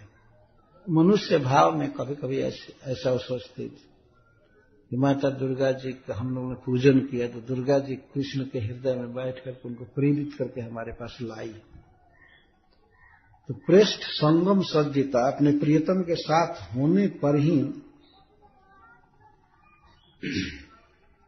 वे बहुत सुखी थी। और पृष्ठ संगम सज्जिता, सज्जिता पर श्रील विश्वनाथ चक्रवर्ती ठाकुर कहते हैं वासक सज्जा की तरह हो गई। वासक सज्जा उस नायिका को कहते हैं जो अपने देह का और घर का श्रृंगार करके अपने प्रियतम के आगमन की प्रतीक्षा करती है। अष्ट नायिका में एक वासक सज्जा है। तो इस तरह से वासक सज्जा की तरह पहन करके तैयार हो गई, एकांत में पानी ग्रहण के लिए। गोप कुमारियों का ये भाव था कि हमने व्रत किया है और अब वस्त्र हमें मिल ही गए, तो पानी ग्रहण के लिए अब वहीं पर रुक गई। जाने की तो कल्पना ही नहीं थी। हम लोगों के मन में बसा रहता है कि आश्रम है, यहां जाना है, ये घर है, काम धंधा है, ये है वो है। गोप कुमारियों के लिए सब कल्पना में भी नहीं था कि हमारा ये है, हमको वो देखना है, हमको ये देखना है। कृष्ण के अलावा उनका चित्त कहीं जाता ही नहीं था। इस तरह के वे अधिकार वाली थी। अतएव तस्मिन श्री कृष्ण लज्जा इतेक्षणा सल्लज दृष्टि असत्य। श्री कृष्ण पर वो देख रही थी प्रेयसी भाव से और एक लजीली चितवन से। चितवन में, दृष्टि में एक लज्जा थी। तो नो चेलु, उस स्थान से नहीं हटी। पृष्ठस्य श्री कृष्ण से संगमेन आसज्जिता तस्मिन एवं आसक्तिकृता। पृष्ठ संगम सज्जिता का अर्थ है श्री कृष्ण में ही आसक्ता, आकृष्ट भगवत चित्ता। अतएव मिथो भाव विशेषोदयेन आश्वास वाक प्रसाद लाभेन वा सलग दृष्टि। अथवा एक भाव है कि रुकी रही, आश्वास वाक्य चाहती थी। श्री कृष्ण ने ये लीला किया, सब कुछ किया, तो श्री कृष्ण अब कुछ बोले, प्रियतम कुछ हमको कहें, क्या कहते हैं। आश्वास वाक्य का ये मतलब है कि अब ये कहेंगे कि ठीक है, हम एकांत में चलते हैं और हम पानी ग्रहण करेंगे, ये विवाह उत्सव रचाएंगे। ये आश्वास वाक्य का मतलब। ये प्रसाद लाभ के लिए सलज दृष्टि होकर के उस स्थान से नहीं चली, वहीं रह गई।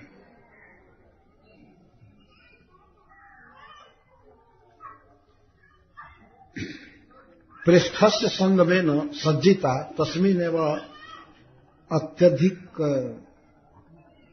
अत्यधिक मास से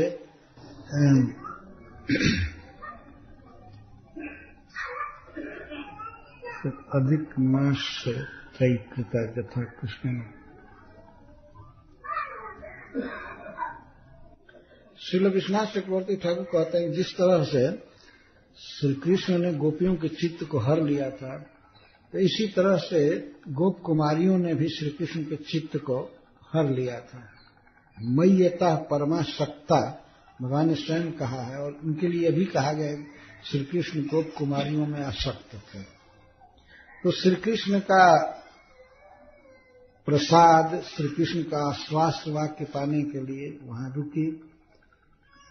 और चक्रवर्ती पाद जी कहते हैं कि पानी ग्रहण के लिए रुकी।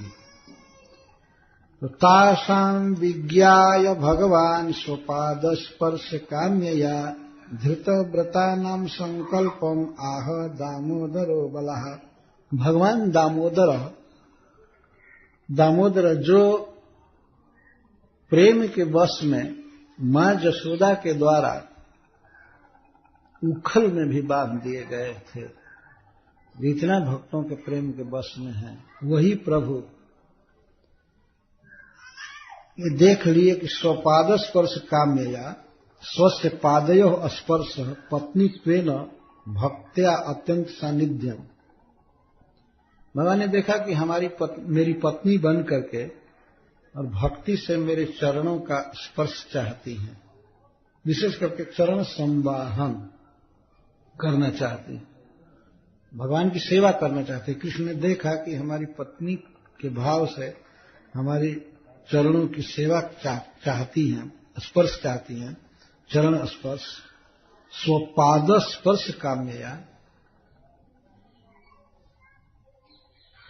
और उसी कामना से धृतव्रता नाम इन्होंने कात्यायनी व्रत किया।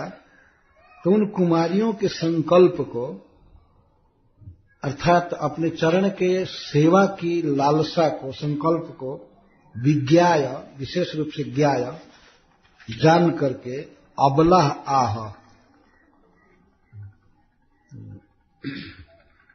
उन अबलाओं से भगवान बोले। फिर गोप कुमारियों को अबला क्यों कहा गया है? क्योंकि वे कन्या हैं और स्वातंत्रहीन हैं, वो स्वतंत्र नहीं है, अपने माता पिता के वश में हैं, समाज के वश में हैं, तो इसलिए उनको अबला सुखदेव गोस्वामी कहा। उन अबलाओं से, गोप कन्याओं से भगवान ने इस तरह कहा। उनके संकल्प को जानते थे। कभी भी गोप कुमारियों ने भगवान से डायरेक्ट कुछ कहा नहीं था कि आप हमारे पति बन जाइए, हम आपको अपना पति मानती हैं, और व्रत भी इसीलिए कर रही हैं, ऐसा गोप कुमारियों ने कभी भगवान से नहीं कहा था। लेकिन वे भगवान हैं, सर्वज्ञ हैं, भगवान दामोदर समझ गए उनके संकल्प को और प्रसन्न थे ही, तो उन्होंने इस प्रकार कहा।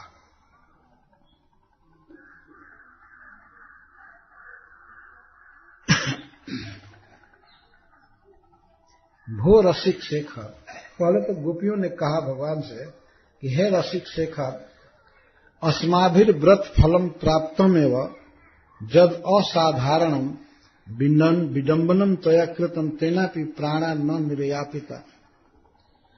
हम लोगों ने व्रत किया माता दुर्गा जी का, और उसका फल स्वरूप आप हमें मिले, लेकिन आपने हमारी जो विडंबना किया उससे हमारे प्राण नहीं निकले, बल्कि आपकी लीलाओं से प्राण और संतुष्ट ही हुए हैं, या हम संतुष्ट हैं।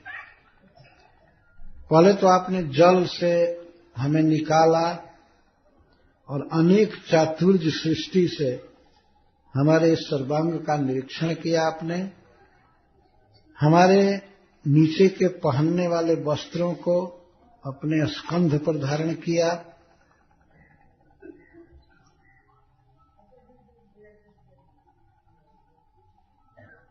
हमने आपके प्रति कुछ भी नहीं कहा।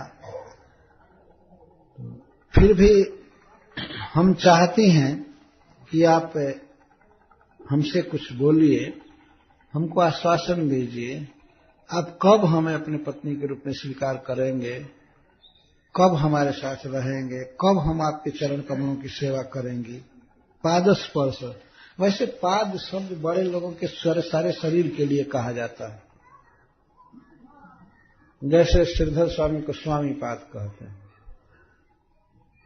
प्रभुपाद का भी यही अर्थ है, प्रभु के समग्र शरीर को प्रभुपाद कहते हैं।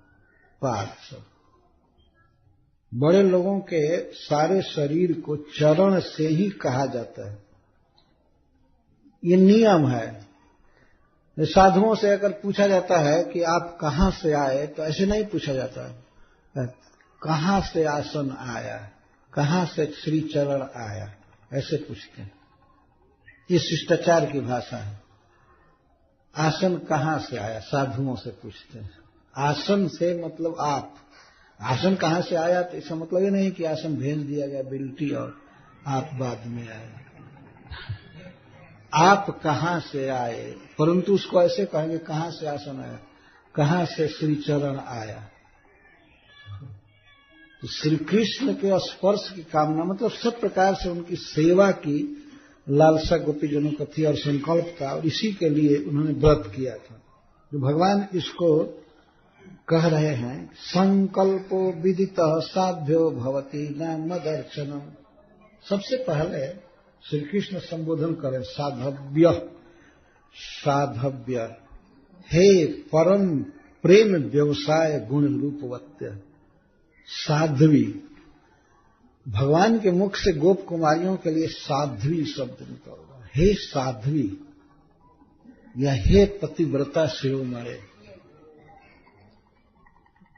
ये बहुत सुंदर शब्द निकल रहा है। हे साध्वी, हे सदाचार शीला, भवती न मदर्शनम संकल्प मया विदित। आप लोगों के द्वारा अर्थात मदीय सुखोत्पादक मद विषयक आराधना में मुझे सुखी करने के लिए जो तुम लोगों ने संकल्प किया है, यहां आप देखिए ध्यान से, मद अर्चनम, मद अर्चनम संकल्प का विशेषण। मद अर्चनम संकल्प, मुझको प्रसन्न करने वाला, मुझको सुखी करने वाला जो तुम लोगों ने व्रत किया, संकल्प किया, मनोरथ किया, मया सह मया विदित, मैं इसको जान गया हूं।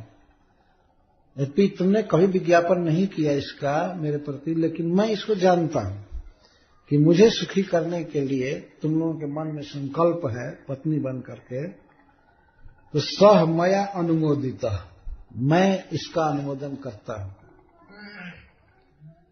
भगवान के मुख से सुनना चाहती हैं गोप कुमारियां, तो श्री कृष्ण को पति बनाना चाहती हैं, तो भगवान ने कहा कि हां मैं इसका अनुमोदन करता हूं। अनुमोदन करता हूं का अर्थ है मैं स्वीकार करता हूं, यह मुझे स्वीकार है, और यह संकल्प सत्य है। सत्य है, सत्य क्या है अर्थ है, सदा अव्यभिचारी एवं, यह सदा सत्य है, तीनों काल में सत्य है, और यह हो करके रहेगा। भवितुम अर्हति, सत्यम भवतिम अर्हति का यह अर्थ नहीं कि सत्य हो करके रहेगा, यह सदा सत्य है। तुम मेरी प्रिया हो, हम तुम्हारे प्रियतम हैं, यह तीनों काल में अबाधित सत्य है, और यह हो करके रहेगा। अर्हति एवं, ये होने योग्य है लेकिन होगा नहीं। ये भगवान ये एक बात कह रहे हैं। चाहते हो जिस रूप में वे चाहते थे कि श्री कृष्ण विख्यात हो कि ये इनके पति हैं, तो इस रूप में श्री कृष्ण विख्यात नहीं होंगे। तुम हमारी प्रिया हो और हम तुम्हारे प्रियतम हैं, यह बात तो सत्य है तीनों काल में। और विवाह का संबंध चाहती हो, ये होने योग्य है लेकिन होगा नहीं। अर्थात परकीय भाव से भगवान बोल रहे हैं, इसी के लिए वो आए हैं अपनी नित्य प्रियाओं को लेकर के। समाज में ये प्रचार होगा कि ये गोपियां दूसरे की पत्नियां हैं, परंतु इन्होंने सारा धर्म लोक लाज सब कुछ छोड़ करके श्री कृष्ण से प्रेम किया है। इसी को इस लोक में, जिसको परकीय भाव कहते हैं और रागानुगा भक्ति, इसके प्रचार के लिए भगवान आए थे, अपने तरफ आकर्षित करने के लिए इस भाव के भक्तों को। तो वही कह रहे हैं कि इसका मैं अनुमोदन करता हूं। हमको सुखी करने वाला जो संकल्प तुम लोगों ने किया है, मुझे प्रियतम के रूप में स्वीकार करके सब तरह से मेरी सेवा का जो तुम्हारा संकल्प है, यह सत्य है और हो करके रहेगा। तुम लोक में दूसरे के द्वारा विवाहिता पत्नी हो करके भी सेवा मेरी ही करोगी, ये भाव है। मुझे ही सुखी करोगे, मुझको सुखी करने वाला तुमने जो ये संकल्प किया है, यह पितृकाल में सत्य है और ये होगा। भवितुम अर्हति, जुज्यत है, वो बिल्कुल युक्त है। भो साधव्य भवती नाम मद अर्चनम एवं संकल्प मनोरथ सच। तुम्हारा संकल्प क्या है? मदर्शन, मुझको सुखी करना। इस संसार में देखिए एक से एक साधक हैं, बड़े बड़े भक्त हैं, लेकिन उनके मन में संकल्प कृष्ण सेवा ही हो ऐसा है नहीं। बहुत कम लोगों के मन में है कुछ न कुछ, ये हमको चाहिए, ये करना है, वो करना है, ये करना है, वो करना है। लेकिन श्री गोप कुमारियों के जीवन में क्या संकल्प था कि सर्वस्व त्याग करके कृष्ण के पास रहें और कृष्ण की सेवा करें। उन्हें चामर डुलावें, चरण संवाहन करें, उन्हें नृत्य दिखा करके, उनके साथ मान करके, या जैसे तैसे उनको सुखी करना है।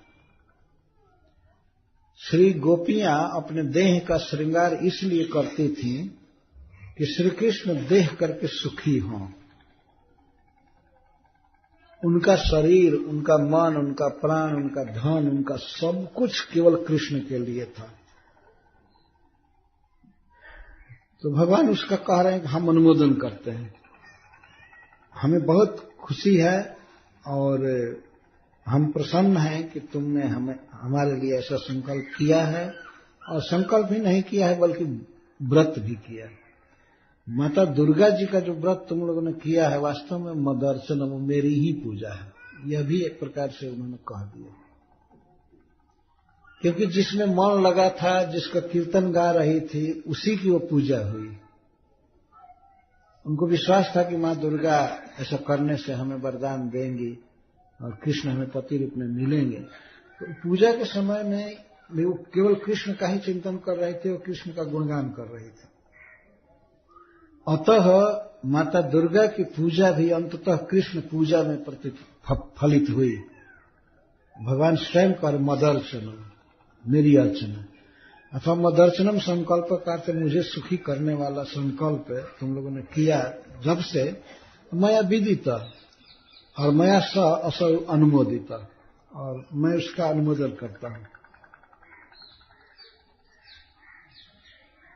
यह परम उत्तम संकल्प है। और साध्वी करें कि तुम रूप गुण आदि से पूर्ण साधु हो, साध्वी हो, और मद अपेक्षा एवेति भाव। और ऐसी साध्वी, ऐसी सुंदरी, रूप गुण से संपन्न मेरे द्वारा तुम अपेक्षा हो, मैं तुम्हारी अपेक्षा करता हूं, मतलब मैं तुम्हें अपनी प्रिय मानता हूं। संकल्प में वह मम अर्चनम पत्नी त्वेन भक्त्या सेवनम, पत्नी बन करके मेरी सेवा करने का संकल्प जो तुम्हारा है, तद्रूप सत्य सुसिद्ध फलम, वो सुसिद्ध फल है, सत्य है। भो साधव्य भवती नाम मदर्चनम मदीय सुखद पादक मद विषयक आराधना में वह संकल्प मनोरथ सच लज्जा जुष्माभिर कथितोपि मया विदित। चक्रवर्ती पाजी कहते हैं कि मुझे सुखी करने वाला जो संकल्प तुम्हारे मन में हुआ है, कृष्ण को सुखी करना है, कृष्ण को सुखी करना है, ये जो मनोरथ जीवन में तुम्हारे बना हुआ है, और लज्जा के कारण तुम लोगों ने हमसे कभी कहा नहीं, फिर भी माया विदित, फिर भी मेरे द्वारा वो विदित है और अनुमोदितश्च निकैतवत्वात् सत्यश्च। यही संकल्प वास्तव में सत्य संकल्प है। किसी जीव के हृदय में कृष्ण को सुखी करने का जो संकल्प हो, यही सत्य संकल्प है, और बाकी और संकल्प झूठे हैं, व्यभिचारी संकल्प हैं। सत्य संकल्प यह, और यह सत्य होगा, यह सत्य है और यह होगा। भवितुम का अर्थ है यह एग्जिस्टेंस में आएगा, ऐसा होगा। एक प्रश्न होता है, यदि भगवान कहें कि हमारे प्रति जो संकल्प किया जाता है, जो लालसा की जाती है, वो सत्य है, यही सत्य संकल्प है, तो प्रश्न उठता है कि आखिर गोप कुमारियों के मन में तो ये कामना उठी, लेकिन कामना तो एक बाधक है।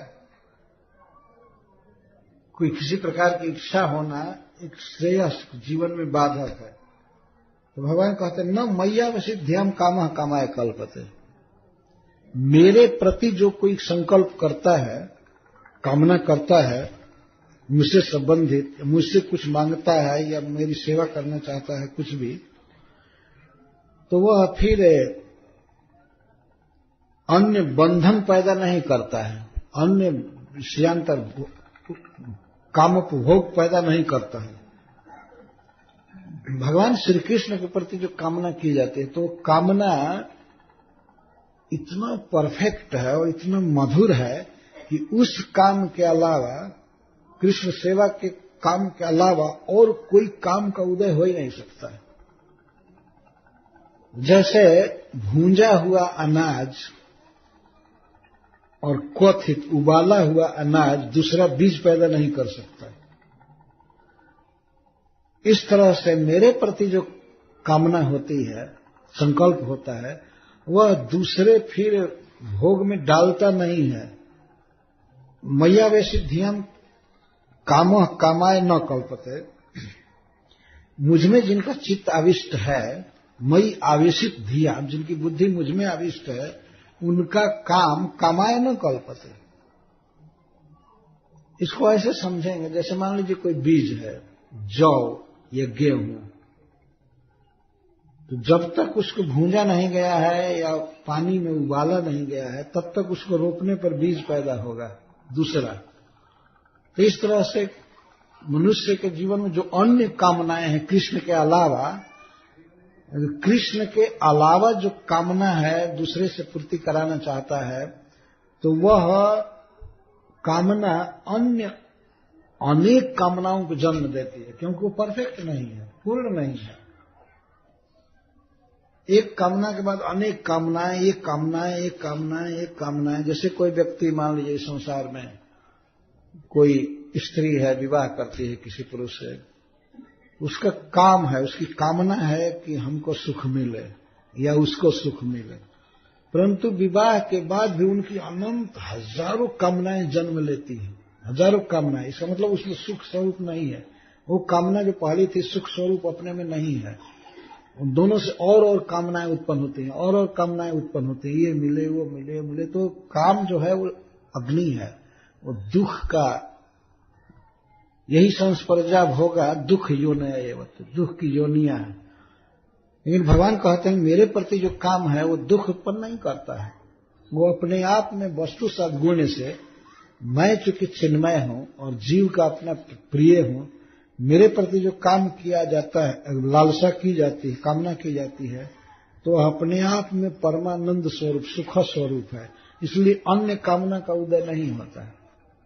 भक्त पूर्ण संतुष्ट हो जाता है मुझसे। जैसे मान लीजिए कोई गेहूं का दाना है, उसको भूंजा गया, भूंज दिया गया, और भूंज करके फिर क्वथिता, उसे भूंज करके और फिर गुड़ में या चीनी में उसको पकाया जाए, तो अपने आप में इतना वो मधुर होगा, घी में भूंज करके और फिर पकाया जाए रस में, गुड़ में मधु आदि डाल करके, तो अगर पकाया जाए तो अपने आप में इतना मीठा होगा कि उसके अलावा वो जो बीज है गेहूं का, वो अन्य बीज पैदा नहीं कर पाएगा। अब आप समझ रहे हैं इस बात को। भगवान कह रहे हैं कि अगर उस बीज को जो भूंज दिया गया, भूंज दिया और फ्राई किया गया घी में, और फिर पागा गया शीरा में, तो इतना मधुर होगा कि उसके अलावा उससे ये कामना नहीं होगी कि इसको बो करके दूसरा गेहूं प्राप्त करें। नहीं, भगवान श्री कृष्ण इतना आनंदमय है, इतना सुखमय चिन्मय है कि उनके प्रति जो काम होता है, जो इच्छा होती है, तो दूसरे काम को जन्म नहीं दे पाती है। न मय्यावेशित धियम कामः कामाय कल्पते, भर्जिता क्वथिता धना प्रायो बीजाय निश्यते या नेशते, समर्थ नहीं होता है। तो श्री कृष्ण के प्रति तो कामना करके देखना चाहिए। कोई व्यक्ति अगर कृष्ण से कामना करता है, यहां तक गोप कुमारियों में से किसी किसी को ये कामना थी कि श्री कृष्ण से हमें सुख मिले, वो ऋषि स्वरूप है। यहां पर नहीं, ये जो चीर हरण हुआ है इसमें नहीं, लेकिन कुछ ऋषि लोग बने थे गोपी, तो उनके भीतर एक कामना थी, श्री कृष्ण के सौंदर्य पर वे लुब्ध थे कि श्री कृष्ण हमें प्रिय के रूप में मिले, प्रियतम के रूप में मिले, और श्री कृष्ण का हम स्पर्श करें, श्री कृष्ण से हमें सेटिस्फैक्शन प्राप्त हो, जिसको कहेंगे कृष्ण विषय काम। परंतु यह काम भी अन्य काम को जन्म नहीं दे सकता है। कृष्ण के प्रति जो कामना होती है, तो कामना विचार काल में भी, सोचने के समय में भी इतना वो आनंदमय है वस्तु सद्गुण से, कृष्ण के कारण कामना भी आनंद देती है, और काम की जो पूर्ति है तो इतना आनंद है कि अब उसके अलावा अन्य कोई कामना उत्पन्न नहीं हो सकती। भगवान ये कह रहे हैं, इसलिए मेरे प्रति किसी भी प्रकार से जुड़ना चाहिए। जेन केन प्रकार मनः कृष्ण निवेशे। नारद जी राष्ट्रीय सभा में कहते हैं कि जेन केन प्रकार जैसे भी हो कृष्ण में मन को लगाना चाहिए। जैसे भी, कोई लोग द्वेष से कृष्ण में मन लगा दिए, जैसे चैद्य आदि राजा, शिशुपाल आदि राजा, ये लोग कृष्ण से द्रोह करने में कृष्ण में मन लगाए रखे, लेकिन वे आनंदमय हो गए, क्योंकि कृष्ण आनंद घन है। ऐसा उदाहरण दिया गया है कि स्वाति का बूंद यदि दैव जोग से सीपी में गिरता है, समुद्र के सीपी में, तो वो मोती बन जाता है। स्वाति नक्षत्र का जल अगर सीपी में गिरे, सीपी क्या, सीपी एक जीव के रहने का स्थान माना जाता है, सीपी कहते हैं, या शंख है, सीपी है, तो उसमें अगर वो बूंद गिरता है तो मोती बन जाता है। और वह जल यदि कमल के पत्ते पर गिरता है तो कमल जैसे चमकने लगता है, रहता है जल ही लेकिन चमकता है, मोती जैसे चमकता है। और हाथी के सिर पर अगर गिरे तो गजमुक्ता बन जाता है, वही जल। और वही जल यदि तप्त लोहे पर गिरे, लाल लाल लोहे पर, तो फन से जल करके अपनी सत्ता भी खो देता है, कुछ नहीं रहता। तो इसको वस्तु सद्गुण कहते हैं। किस वस्तु में हमारा चित्त जा रहा है। यदि श्री कृष्ण में चित्त जाता है तो वह काम जो बंधन कारक है, अनेक कामनाएं पैदा करता है, भोग की कामनाएं पैदा करता है, वो कामनाएं ही समाप्त हो जाती हैं। वो श्री कृष्ण स्वरूप हो जाता है भक्त, उसका चित्त परम आनंद में मग्न हो जाता है। अतः मुझमें जिनका चित्त आविष्ट है, साधारण लोगों का, उनका काम के लिए नहीं होता है, बल्कि वे अपनी सत्ता ही खो देता है, वो परम मधुर बन जाता है। यहां पर यह अर्थ हुआ है।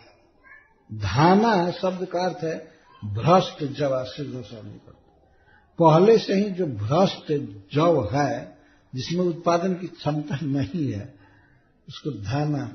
धान का अर्थ है हम लोगों के जैसे क्षेत्र में प्रयुक्त होता है, धान माने चावल, ये अर्थ नहीं है संस्कृत में। धान मतलब जौ, गेहूं आदि, ये सब धान ही है। भ्रष्ट जवा, भ्रष्ट जव है, उसको फिर भून दिया जाए, फिर उसको पाक दिया जाए, तो कहां से फिर दूसरी कामना पैदा करेगा और दूसरा काम पैदा करेगा। इस पर बहुत बड़ा लेख लिखा है श्रीपाद सनातन गोस्वामी ने। तो भगवान ने कहा, जाता बला ब्रजम सिद्धा मये मांशथ क्षपहा जद उद्दिश्य व्रतमिमं चेरुरार्जार्चनम सति। अतः हे अबला, जुयम सिद्धा, व्रत करके तुम लोग क्षीण हुई हो, पूर्ण मनोरथा हो गए, तुम्हारा मनोरथ पूर्ण हो गया, तुम सिद्ध हो गई।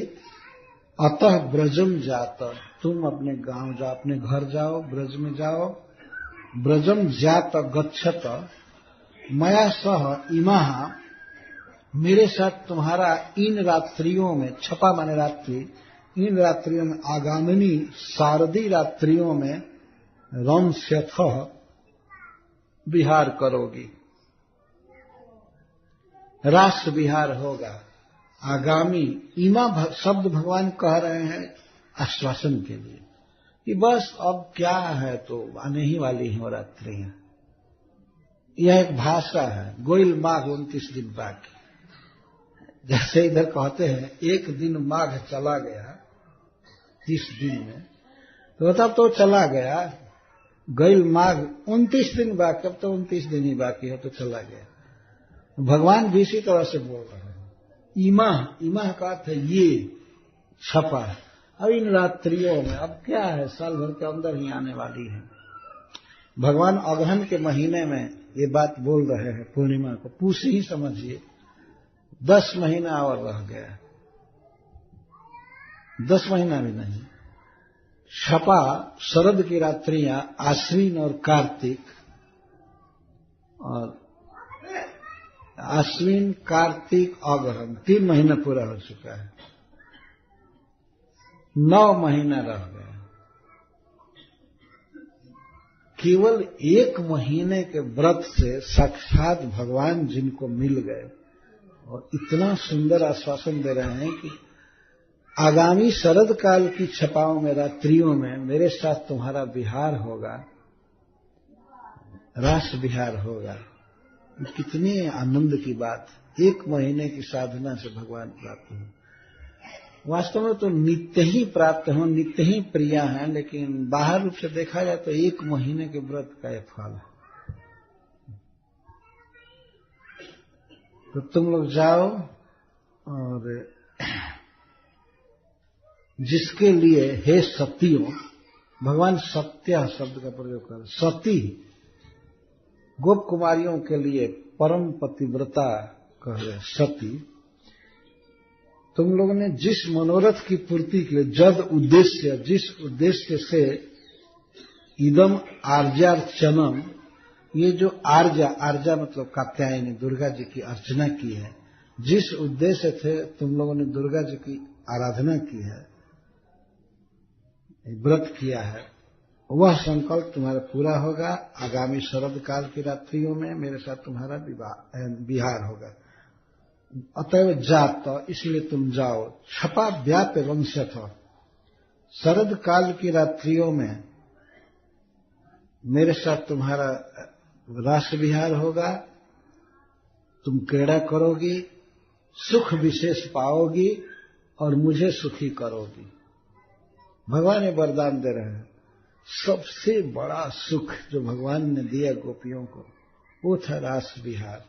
उद्धव जी ने कहा है कि जो प्रसाद भगवान ने गोप सुंदरियों को दिया, उनके कंठ में हाथ डाल करके नाचे उनके साथ, जो सुख गोप सुंदरियों को मिला, वो सुख स्वयं लक्ष्मी जी को भी नहीं मिला है। फिर स्वर्ग में रहने वाली अन्य देवांगनाओं को या पृथ्वी की स्त्रियों को कहां से मिल सकता है। भगवान ने सबसे बड़ा सुख दिया। उसी की तरफ संकेत करते हैं कि तुम्हें सुख विशेष मिलेगा। नायम श्रीयों उन्नितंत रते प्रसादम इति उद्धव वचन प्रामाण्यतः लक्ष्मीतोपि प्रसाद विशेष लब्ध्या तब अधिकम इति दर्शितम। तत्र च इमाः छपाः इति अनेन अचिरात तत्सिद्धिश्च सूचिता।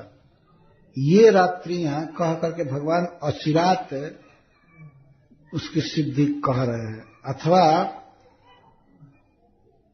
अर्हति इति मयासौ किम साधितव्य तस्सैव तत्राखंड परमानंद प्राप्तो स्वतः एव योग्यता इति परम सद्गुण निधेर विनयान्वितः ननु काम सुखस्य कथम एवं भूतत्वं तस्याम एकांतिकत्वाद इत्याशंक्या नीति।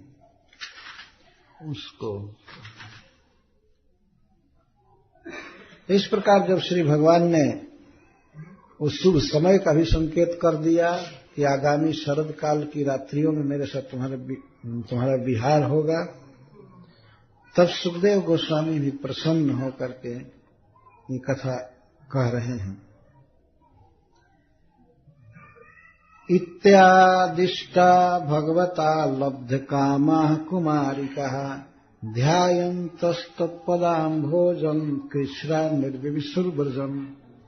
सुखदेव गोस्वामी कहते हैं कि भगवता श्री कृष्णेन इति आदिष्टा, जब भगवान श्री कृष्ण ने इस तरह गोपियों को संकेत दिया, आदेश दिया, तो लब्ध कामा, गोप कुमारियों का मनोरथ पूरा हो गया और वे भगवान श्री कृष्ण के चरणाम्भोज का ध्यान करती हुई बड़े कष्ट से ब्रज में गई।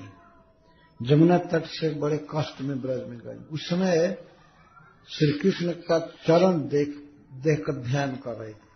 क्योंकि श्री कृष्ण ऊपर थे कदम्ब वृक्ष पर, तो बहुत बार गोप कुमारियों को भगवान का चरण देखने का अवसर मिलता था। चरण चिन्ह नीचे थे। और समय में इतना चरण चिन्ह दिखाई नहीं पड़ते थे, लेकिन श्री कृष्ण के चरण में ध्वज, वज्र, अंकुश आदि, स्वस्तिक आदि के चिन्ह हैं।